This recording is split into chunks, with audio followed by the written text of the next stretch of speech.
নমস্কার প্রিয় দর্শক বন্ধুগণ, আপনারা সকলেরা কে কেমন আছেন জানাবেন। আমি বিন্দুস রান্নাঘর চ্যানেল থেকে বলছি।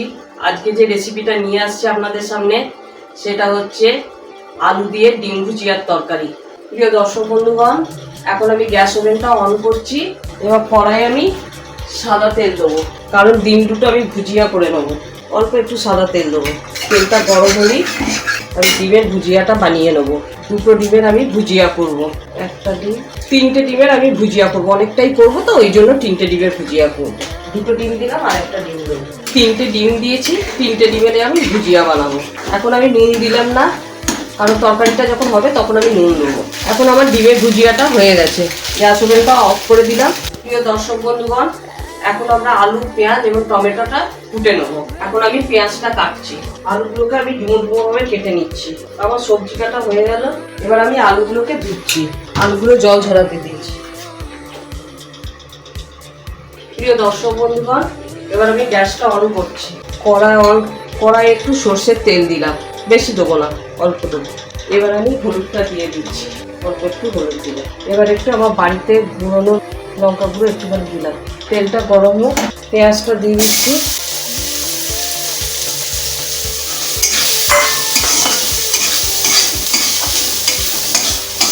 এবার আমি আলুগুলো দিয়ে দিচ্ছি।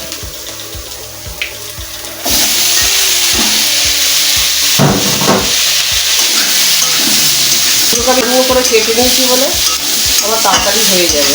এবার একটু নুন দেবো। কড়াইয়ে আগে একটু নুন দেবো, পরিমাণ মতো নুন দিলাম। এবার আমি পেঁয়াজ, লঙ্কা, আদা বাটা দেবো।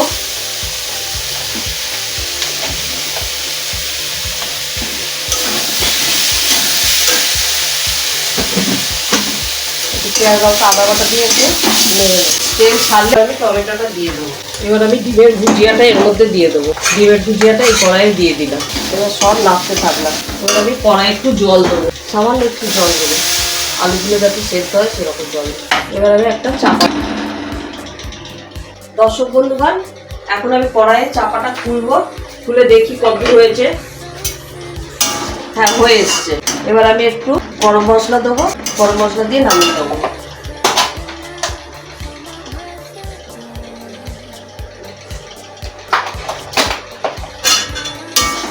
গরম মশলা দিয়ে দিয়েছি। এবার আমি গ্যাস ওভেনটা অফ করে দেবো। আর কড়াইয়ের ইয়েটা চাপাটা একটা বাটিতে ঢেলে চাপা দিয়ে দেবো। দর্শক বন্ধুগণ, আমার রেসিপিটা এখন কমপ্লিট। আপনাদের জানাই যে রেসিপিটা শেয়ার, লাইক এবং সাবস্ক্রাইব করে দেবেন। আর কমেন্টে লিখে জানাবেন ভালো হয়েছে না মন্দ হয়েছে। কমেন্টে লিখে জানালে আমি খুব খুশি হব।